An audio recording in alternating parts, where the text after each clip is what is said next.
sistem muskuler itu terdiri dari 3, yaitu yang pertama yaitu adalah otot, tendon, dan ligamen. Jadi sistem muskuler ini dibantu oleh tiga hal, yaitu yang pertama yaitu adalah fascia yang berfungsi untuk melindungi otot terhadap gangguan yang ada di luar tubuh, baik itu dari misalnya dari tusukan ataupun hal-hal lainnya. Lalu yang kedua yaitu adalah bursa mukosa atau kandung lendir yang berfungsi untuk memudahkan gerakan otot-otot terhadap tulang atau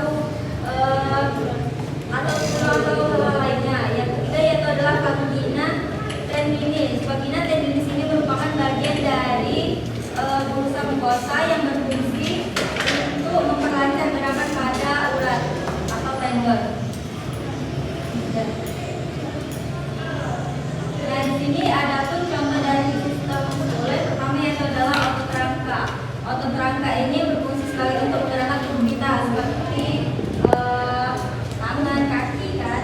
Lalu contohnya itu seperti otot lengan atas yang untuk menggerakkan lengan, bicep. Lalu yang kedua yaitu adalah otot jantung atau otot kardiak. Otot jantung di sini berfungsi untuk memompa darah ke seluruh tubuh.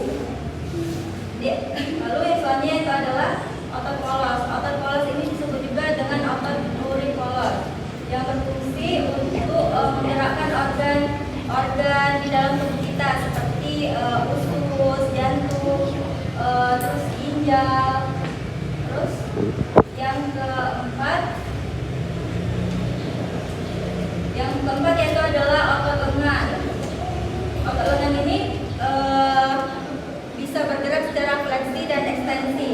Lalu yang selanjutnya itu adalah otot kaki.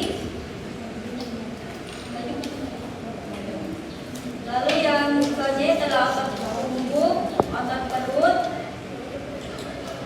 Nah, di sini sistem otot ini biasanya gerakannya itu bisa terjadi secara kontraksi ataupun relaksasi.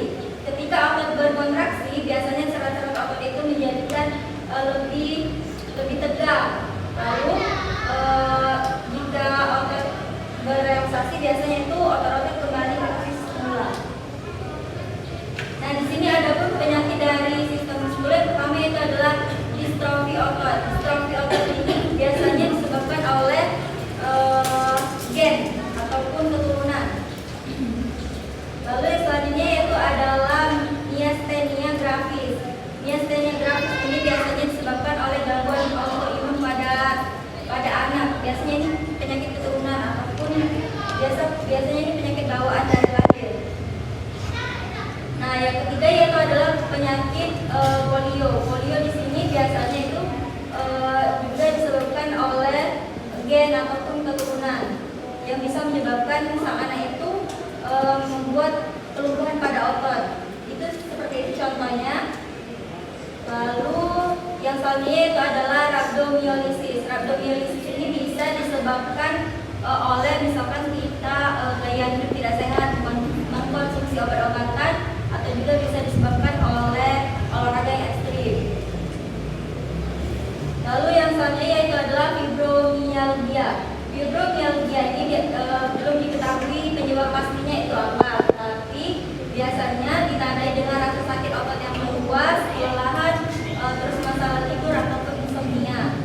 Lalu yang selanjutnya yaitu adalah kardiomiopati. Kardiomiopati ini adalah termasuk penyakit pada jantung. Lalu selanjutnya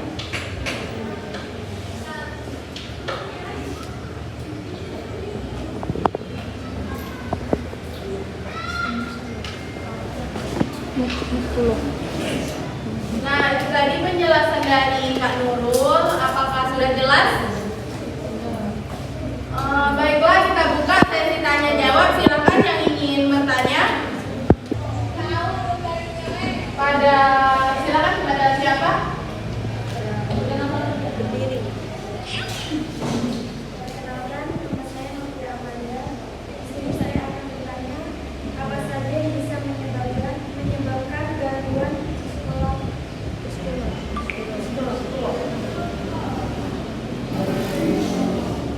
Selanjutnya, silakan. Baik, sebelumnya perkenalkan saya Septia Rahma Ramadhani. Di sini saya akan bertanya kepada kakak-kakaknya interaksi antara tulang, otot, dan sendi dalam mendukung gerakan tubuh. Terima kasih. Silakan satu lagi.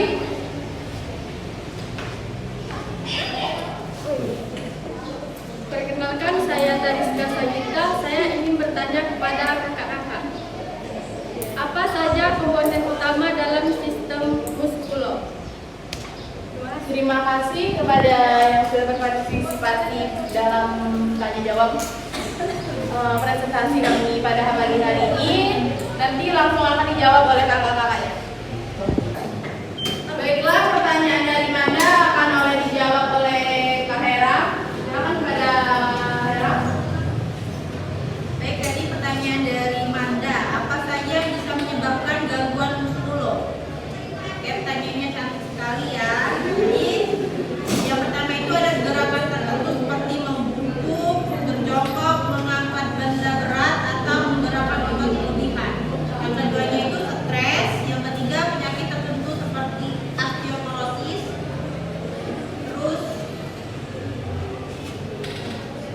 cedera fisik, trauma akut seperti patah tulang, diskolonisasi sendi, kesleo, cedera berulang, kecelakaan.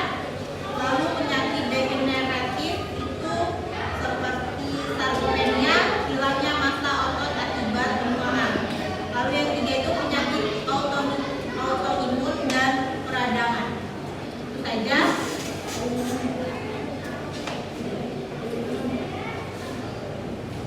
Kepada mana sudah jelas? Atau ada kakak yang ingin menambahkan?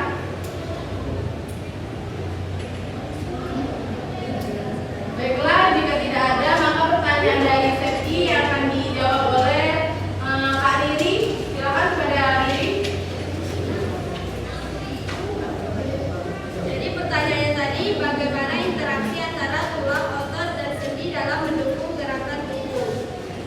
Yaitu interaksi antara tulang, otot, dan sendi adalah dasar dari sistem gerak tubuh.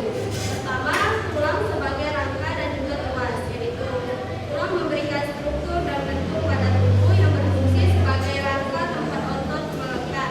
Yang kedua, otot sebagai penggerak aktif. Melekatnya otot rangka pada tulang melalui tendon. Ketiga, sendi sebagai titik gerak, yaitu sendi adalah tempat pertemuan dua tulang, memungkinkan gerakan dengan berbagai tingkat yang fleksibel. Keempat, peran ligamen dan tendon, yaitu ligamen menghubungkan tulang dan tulang sendi yang memberikan stabilitas. Selanjutnya itu tendon, yaitu menghubungkan otot dengan tulang, menstabiliskan gaya dari otot ke tulang untuk menghasilkan gerakan. Baiklah, jawaban dari Riri akan ditambahkan oleh Kak Repa. Silakan.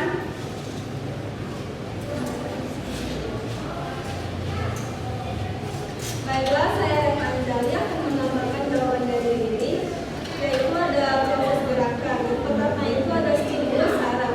Sistem saraf mengirim sinyal ke otot untuk berkontraksi. Yang kedua, kontraksi otot. Otot mengendap menarik tulang melalui tendon. Kemudian ketiga, gerakan di sendi. Tulang bergerak pada titik sendi memasukkan gerakan spesifik seperti berjalan, berlari, atau mengangkat benda.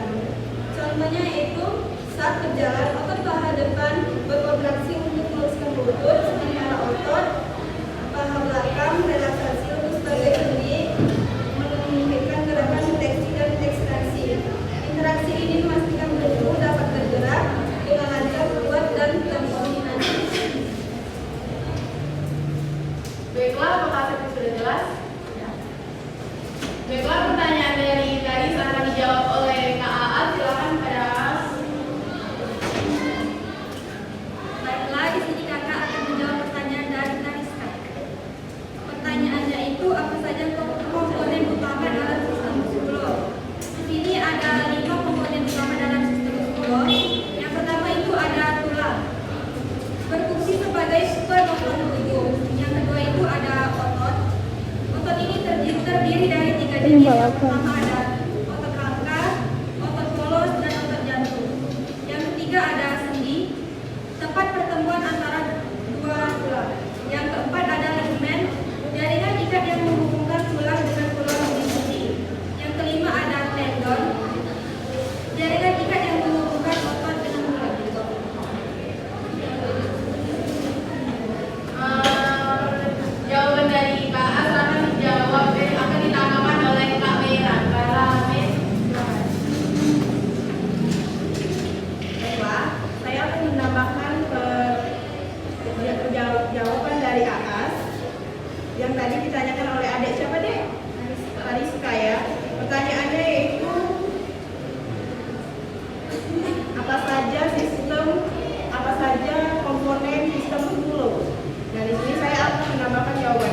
Baiklah, tambahan jawabannya yaitu saya akan menambahkan cara sistem kerja sistem muskulo. Ketika Anda hendak menggerakkan tubuh, otak akan mengirimkan sinyal melalui sistem saraf untuk mengaktifkan otot rangka. Setelah mendapatkan impuls atau rangsangan dari otot, akan berkontraksi sehingga memungkinkan pergerakan tubuh. Baiklah, kepada Karisa apakah sudah jelas?